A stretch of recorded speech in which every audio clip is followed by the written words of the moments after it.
Buenos días a todos. Hacía tiempo que no grababa un vídeo y, como sabéis, este canal no es únicamente un canal de YouTube al uso. No lo hago por subir vídeos y no tengo un calendario ni tengo un plan. Simplemente cuando encuentro una idea que creo que merece la pena explorar y compartir, la grabo. Y la grabo principalmente porque en el hecho de contar una idea, aprendo más sobre ella. Es decir, yo cuando encuentro una idea que me llama mucho la atención, cuando leo o cuando me viene a la cabeza una reflexión, un concepto, una asociación que creo que es muy importante, quiero grabarla a fuego en mi cerebro. No quiero que se me olvide esa idea. Y he aprendido que la mejor forma de grabar una idea en mi cabeza es explicarla. O de entender un concepto, es explicarla en voz alta. Porque en el explicarla en voz alta aprendo a realizar nuevas conexiones y veo dónde falla mi argumentación. Entonces, además, estoy construyendo la idea desde cero. No solamente estoy repitiendo una idea, no solamente estoy leyendo la idea, estoy hilándola yo. Estoy diciendo, de aquí vamos aquí, de aquí vamos acá, de aquí vamos acá, esto está conectado con esto, en este orden, este paso no lo tengo claro. Entonces, en lugar de explicar la idea simplemente al aire, decido grabármela y compartirla con vosotros. Y en esa explicación de la idea descubro mis propios fallos, mis propias conexiones y mi propio desarrollo de la idea. Entonces, hoy quería hablaros de Harry Potter, el Quidditch y el simbolismo. Como algunos sabréis, el tema de mis últimas lecturas ha tenido que ver con el simbolismo y la mitología en el desarrollo cultural, vamos a decirlo así. Y principalmente viene dado por el trabajo de Joseph Campbell y revisitar un poco la idea del viaje del héroe, del que he hablado otras veces en este canal. Y hace poco me leí el libro de The Power of Myth, de Joseph Campbell, en el que habla sobre cómo el mito sobre aquellos mitos y aquellos símbolos comunes entre diferentes culturas a lo largo de la historia de la humanidad y qué significan para nosotros. Esto está arraigado en la idea de que las historias no son solo historias. O al menos no todas las historias son solamente historias. Y esto viene debido al hecho de que nuestra memoria es selectiva. ¿De acuerdo? Debido a que nuestro cerebro no recuerda lo que tú quieres que recuerde. Lo que tú quieres que recuerde. Tu cerebro recuerda aquello que decide recordar. Y recuerda solamente aquellas cosas que considera importantes. De esto he hablado también en el vídeo, por ejemplo, de cómo aprender idiomas sin estudiar, con comillas. Pero la idea principal es que tu cerebro tiene una jerarquía de valores interna y en base a esa jerarquía decide en qué invertir recursos. Y esto se expresa en forma de motivación o en forma de recuerdos. Cuando tu cerebro encuentra algo que considera que es importante, decide almacenarlo en forma de memoria. Importante para tu supervivencia futura, se entiende, a nivel evolutivo. Ya no solamente a nivel, y no solamente a nivel de supervivencia, sino a nivel de optimización de la vida. Es decir, aquellas cosas que tu cerebro considera que si las aprendes y las recuerdas, vas a interactuar mejor con el futuro. Entonces, ¿por qué recordamos ciertas historias? ¿Por qué recordamos algunos cuentos y otros no? Algunas fábulas y otras no.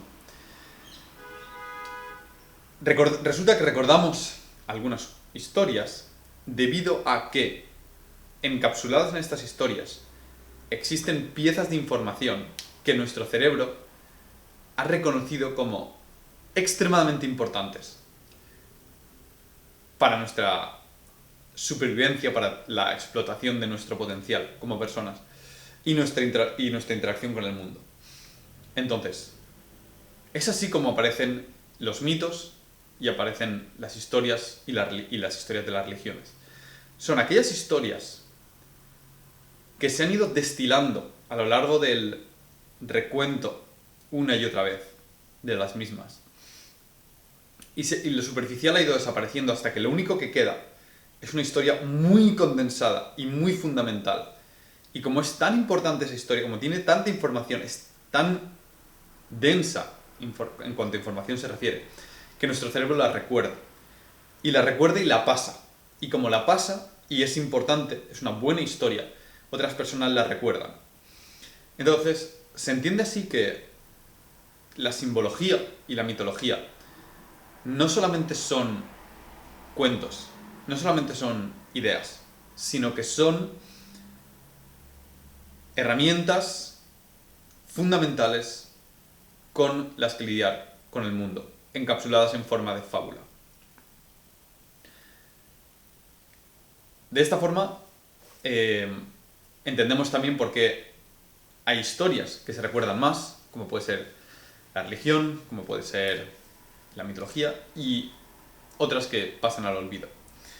Esto también se ve en la cultura popular, porque en historias que se convierten en populares, como puede ser Harry Potter, como puede ser Star Wars, como puede ser El Señor de los Anillos, como puede ser algunas de las películas de Disney. Es decir,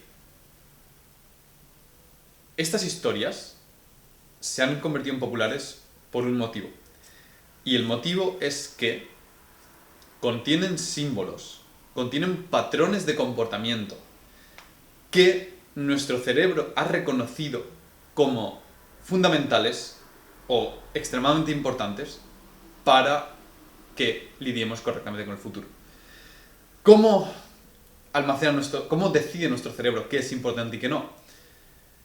La teoría es que, o la hipótesis es que, a raíz de la evolución a lo largo de los miles de millones de años, hemos ido reconociendo aquellos patrones de comportamiento que han hecho que sobrevivamos más y se han grabado, en base a la selección natural y demás, en nuestro cerebro en forma de patrón. Es decir, tenemos un mecanismo interno de detección de aquello que es positivo para nosotros y aquello que es negativo. Puedes llamarlo moral. Pero lo importante es que tiene una raíz evolutiva. Es decir, hemos visto que aquellas personas que mienten a largo plazo funcionan peor. Porque aquellas personas que mentían seguramente han acabado siendo cogidas y han acabado aisladas del grupo, por ejemplo, y sin supervivencia. Entonces, identificamos que mentir, que ese patrón de comportamiento no es correcto, no es adecuado. Porque a lo largo del tiempo no nos trae lo que queremos. Sin embargo, a corto plazo existe el deseo de mentir, de decir, bueno, pero yo me salgo con la mía.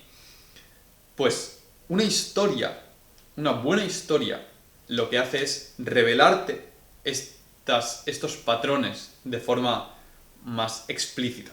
Porque al final creo que el ser humano aprende principalmente con ejemplos.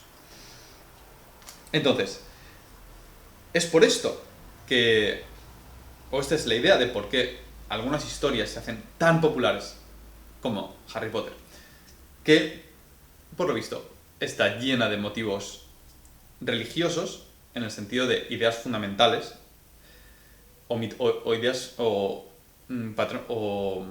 símbolos, o está repleta de mitología, y es decir, que contiene ideas, contiene patrones de comportamiento que al fin y al cabo no son nada más que la misma historia que nos han contado una y otra vez, pero que nuestro cerebro cree que es fundamental y por eso lo recordamos y por eso nos resulta interesante, nos resulta atractivo. Por eso hay una enorme comunidad de fans de Harry Potter alrededor de la película, al igual que del Señor de los Anillos.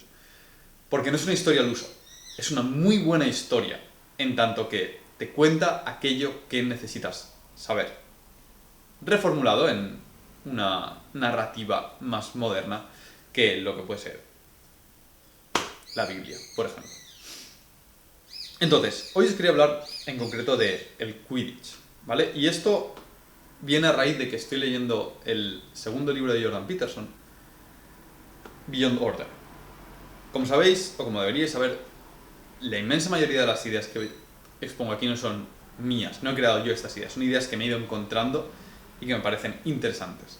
Bien, pues esto lo he sacado o me ha venido a la cabeza del libro de Beyond Order de Jordan Peterson, capítulo 2. La interpretación del Quidditch en base a la simbología y a la mitología. Bien, el Quidditch, para aquellos que no lo sepáis, es un deporte del universo de Harry Potter, en el cual se juega encima de escobas voladoras y el objetivo es pasar una pelota por dentro de 3 aros.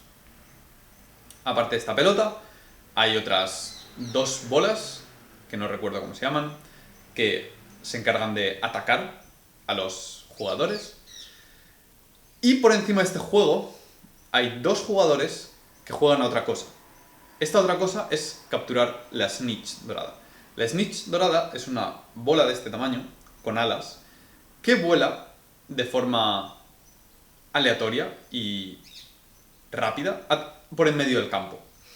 Entonces, los buscadores, que son estas 2 personas, una de cada equipo, tienen que encargarse de coger la Snitch. La persona que coge la Snitch dorada, básicamente gana el partido. Entonces, lo primero que llama la atención es la forma de la Snitch. La forma de la Snitch es una bola con 2 alas. Esto, simbólicamente, representa el caos. Representa la información primaria, la información sin filtrar, el potencial eterno del que está hecho el mundo. Esto no lo digo yo, es un dibujo que puedes encontrar en textos muy antiguos de simbología que yo denigraba como magos que hacen cosas raras y que no tienen nada que ver con el mundo y que menospreciaba, pero ahora estoy empezando a considerarlo más como filósofos, como exploradores de ideas. Bien, pues la Snitch tiene una forma muy particular que simbólicamente representa el caos, el potencial sin filtrar, la información cruda de que está hecho el mundo. Es todo aquello que no... Es como decir, es todo aquello que no conoces y de donde sale aquello que puedes conocer. Y es importante entenderlo como un viaje, es decir, cuando tú vas a conseguir algo nuevo de información útil para el mundo, tienes que entrar en el potencial infinito de información que existe y filtrar y obtener aquello que es valioso para ti y extraerlo. Este es arquetípicamente el viaje del héroe, que es lo que hace. Entonces, coger la Snitch significa ganar el juego. ¿Por qué coger la Snitch significa ganar el juego? Bien, coger la Snitch significa ganar el juego porque solo aquellas personas que consiguen entrar en el potencial infinito de información sin filtrar y atrapar aquello que es valioso van a avanzar correctamente en el mundo o van a hacer lo mejor posible. Y es por eso que la Snitch es dorada, porque el dorado, el oro, representa que algo es valioso, que algo vale la pena. Entonces, capturar la Snitch significa ir a por el caos y entrar en el caos voluntariamente y coger aquello que es valioso. Y evidentemente esto es una herramienta tremenda para lidiar con el mundo futuro. Es obtener información y nuestro cerebro está ávido de información. Sin embargo, coger la Snitch no es fácil porque es muy pequeña y se mueve muy rápido en un campo muy grande. Entonces, para coger la Snitch requiere mucha habilidad, concentración y atención. Tienes que estar muy atento a tu alrededor para coger la snitch. Y esto también es algo muy importante. La snitch no es que esté en un punto fijo y es simplemente el primero que llega la coge y ya está. Entonces no sería difícil. Obtener información del infinito potencial o la infinita información filtrada de la que está hecho el mundo es difícil y requiere prestar atención. Y subrayo eso porque es un arquetipo recurrente en las historias. El dios... ¿Cuál era? No era azteca, era... No sé si era hebreo, de una religión muy antigua. Se llamaba Tiamat. Estaba constituido por 1.000.000 de ojos alrededor de toda su cabeza. Esto era un símbolo de la capacidad de prestar atención, ¿de acuerdo? Este Tiamat podéis entenderlo como el Jesucristo de esta religión. Es como el héroe de la religión, uno de las figuras principales. Es aquel que va y combate voluntariamente el caos o el mal y sale victorioso. El mal, interpretado por Seth, que es un precludio a Satán, el nombre, todo se ha dicho. Es que me parece súper interesante todo esto. Y este dios, Tiamat, tiene toda la cabeza rodeada de ojos. ¿Por qué? Porque simbólicamente está representando que el prestar atención es lo más importante. La capacidad de obtener información del entorno es aquello que lo distingue de otros dioses. Y es interesante además que sean 1.000.000 de ojos los que le rodean la cabeza, porque el ser humano es un animal primordialmente visual. Obtenemos la información primordialmente de forma visual. Es decir, no tenemos un olfato demasiado desarrollado, no tenemos antenas con las que tocar el mundo, y si lo piensas, la lectura y la comunicación visual a través de una película, por ejemplo, es nuestro medio principal de obtener información, junto con el oído. En este caso, pues por ejemplo, escucharme a mí hablar para obtener información, pero eso es más interacción entre seres humanos. Nuestra forma principal de obtener información del mundo es mirando. Y de hecho nuestro campo de visión nuestra capacidad de atención es súper limitada. El tamaño del área en el que te puedes fijar es súper pequeño. Creo que era algo como 10 centímetros o menos. Todo lo demás lo ves, pero no lo ves con atención. Entonces, tenemos una capacidad de prestar atención muy focalizada en algo. Y esto es lo que representaba el dios Tiamat. La necesidad, o digamos que lo que lo diferenciaba de otros dioses era su capacidad de prestar atención. Y esto estaba representado por su 1.000.000 de ojos. Y es esa capacidad de prestar atención lo que acaba llevándole a ser el héroe de la historia, a ser más inteligente que los otros dioses y a vencer al caos, que es Seth. Entonces, el buscador tiene que prestar atención para encontrar la snitch. Y a pesar de prestar atención, tiene que ser una persona muy habilidosa para coger la snitch. Esto representa la idea de que en el mundo tienes que aprender a prestar atención. Y además, tienes que ser muy habilidoso para obtener aquella información que es más relevante para tu persona en el futuro. Tienes que estar muy atento a lo que sucede a tu alrededor, porque el mundo es complicado, el mundo es difícil y no tienes mejor herramienta que prestar atención para lidiar con él. Entonces, además, el que busca la snitch no está prestando atención al resto del juego. Es decir, forma parte del juego, pero no está jugando, está haciendo otra cosa.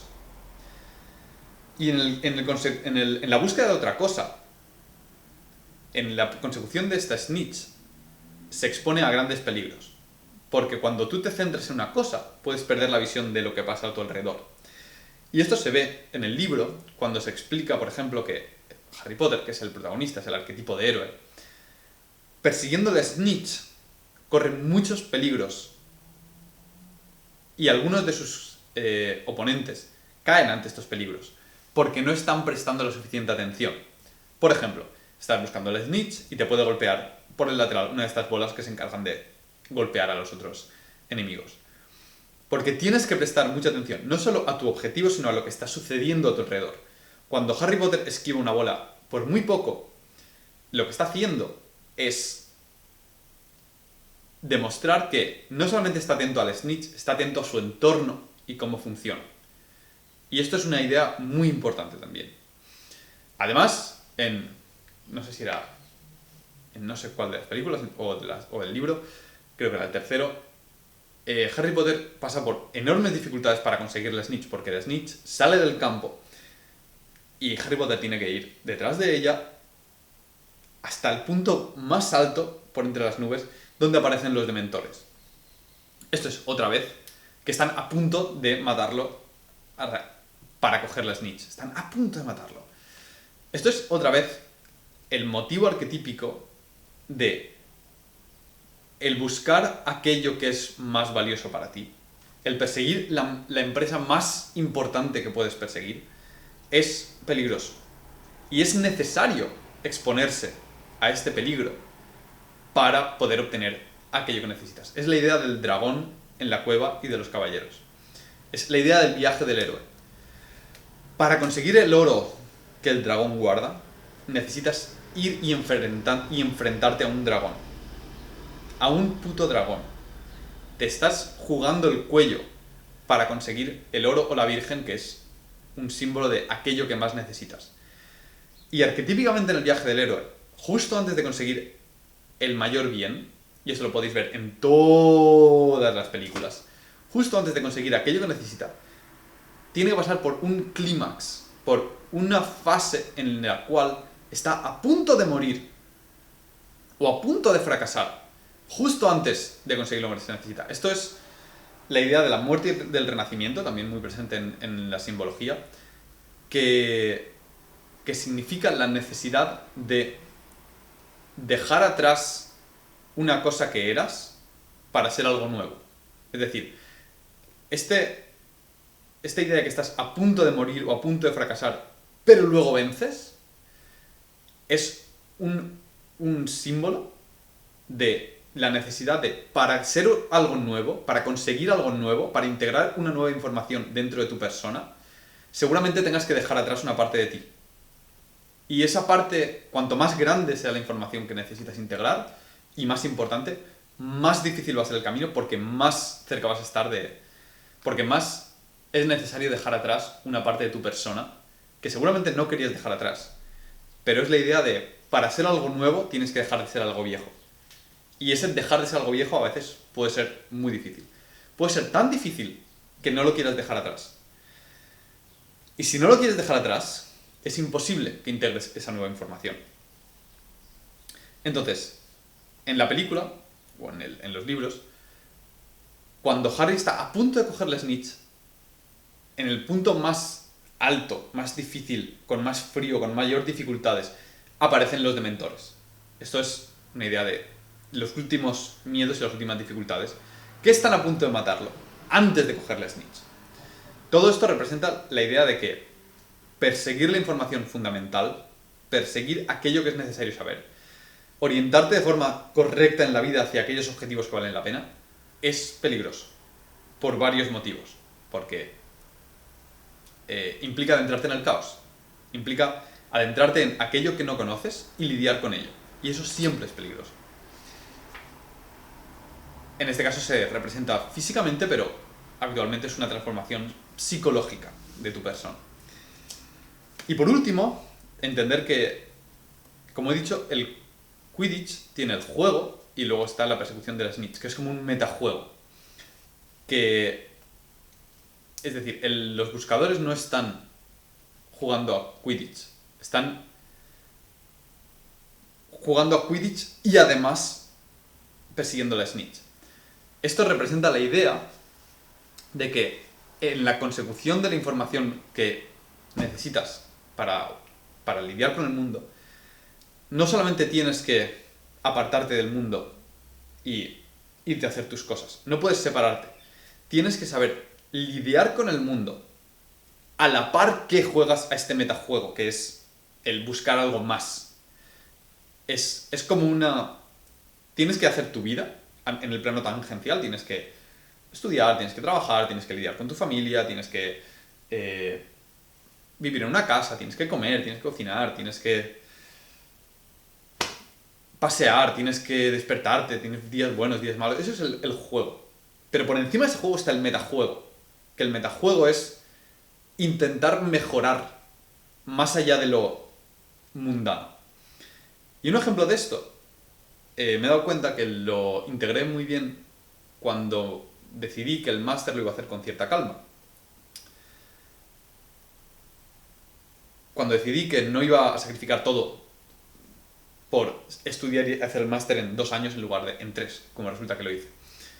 Y vino a raíz de un cambio de chip, porque un día me senté y dije, ¿cuántas asignaturas quiero coger? Al final aquí te las coges tú. ¿Cuánto tiempo quiero dedicar a la física, al máster? Y decidí que no quería dedicarle todo mi tiempo. Porque me di cuenta que el objetivo real, mi objetivo real no es el máster. No era conseguir el máster a toda costa. Mi objetivo real es el desarrollo de mi persona. Y el desarrollo de mi persona incluye Enso Movers, incluye mis experiencias sociales, personales, incluye leer mis libros, incluye estudiar otras cosas e incluye sacar una carrera y un máster en física. Y como es una meta muy diversa, como el metajuego es yo como ser y no es únicamente sacarse el máster no es una meta primaria, es una meta secundaria que me ayuda a la meta primaria que es el desarrollo de mi persona. Y por tanto, si priorizo el desarrollo de mi persona ante todo, significa que el máster a veces coge un plano un poco más secundario y es más inteligente hacer un máster en 3 años en lugar de en los 2 estipulados, porque a cambio puedo ganar mucho en otras facetas, que es, puedo ganar mucho de lo que es estar fuera, puedo ganar mucho de reflexionar sobre qué es lo que quiero hacer después, puedo ganar mucho explorándome a mí mismo, leyendo, estudiando, conociendo gente de otras culturas, de otros países, desarrollándome socialmente, personalmente. Y como todo eso requiere, desarrollando Enso Movers, como todo eso requiere tiempo y esfuerzo, y hay que combinarlo con el máster. El máster es un proyecto que se alarga y no pasa nada. Y esto es lo que me ha hecho tremendamente feliz y fue un cambio radical en mi forma de ver el mundo. Ya no me causaba frustración es que le estoy dedicando tiempo en Enso Movers y el máster entonces tengo que dejarlo un poco de lado y joder, es que también quiero disfrutar un poco de estar en Alemania y la gente que conozco aquí. No es frustración, es una decisión consciente. Voy a dejar esto de lado porque si opero de esta forma, estoy sirviendo una meta más elevada que la que es únicamente obtener un título de máster. Y con este ejemplo quería cerrar esta historia. Es, creo, una exploración súper interesante el cómo historias como esta revelan tantísima información y la revelan sin que nos demos cuenta. Es como que te la dejan caer a gotitas y la dejan caer directamente al subconsciente, sin pasar por el plano consciente y racional hasta que bajas al inconsciente y lo traes otra vez. Y patrones como estos se pueden encontrar en El Rey León, Pinocho, Pocahontas, El Señor de los Anillos, Star Wars, o cualquiera de las sagas que se han hecho extremadamente populares a lo largo del tiempo. Es como decía Taleb, el tiempo es un muy buen juez para determinar qué es valioso y qué no. También se puede encontrar en muchos de los libros clásicos, se puede encontrar en El Quijote, se puede encontrar en Crimen y Castigo, en Los Hermanos Karamazov, en cualquiera de los libros clásicos de literatura, en El Viejo y el Mar, se han convertido en clásicos por un motivo. Es porque contienen información vital encapsulada en forma de historia. Es como la versión moderna de lo que era la religión y que antes de la religión eran historias que se contaban alrededor del fuego, el chamán, que te contaba alrededor del fuego el chamán. Y eso es todo lo que os quería contar a vosotros. Espero que os haya resultado tan interesante como a mí leerlo. Y es un tema súper extenso. Ahora mismo lo siento como que es el metatema. Y que desde luego, si os llama la atención, si en este momento de vuestra vida es algo que vibra con vosotros, os animo a explorar. Y quiero recalcar el hecho de que yo consideraba todo esto de la mitología y la simbología cuentos de hadas, porque yo siempre he sido el ateo supremo, pero al entenderlo como formas de expresar patrones psicológicos moldeados por la evolución a nivel consciente, se ha vuelto todo mucho más interesante. Y aprendes a interpretar cosas de forma mucho más profunda y creo que ayuda tremendamente a la personalidad. Ahora bien, como decía al principio del vídeo, no eres tú exactamente el que decide qué te interesa y qué no. Y deja que tu criterio de atención te dirija hacia donde él considere. Es decir, si te llama el tema, investígalo. Si no te llama, no es el momento. Y prestad mucha atención a aquellos temas que os llaman la atención recurrentemente. Es decir, aquellos temas, aquellos libros, aquellas historias que os llaman la atención y no sabes por qué, pero pasan los meses y te sigue llamando la atención. Seguramente hay algo ahí que obtener. Muchas gracias. Si os ha gustado, comentadme, suscribíos, like, compartidlo. Y un placer, tanto espero para vosotros como para mí minar en estas ideas. A ver qué saco.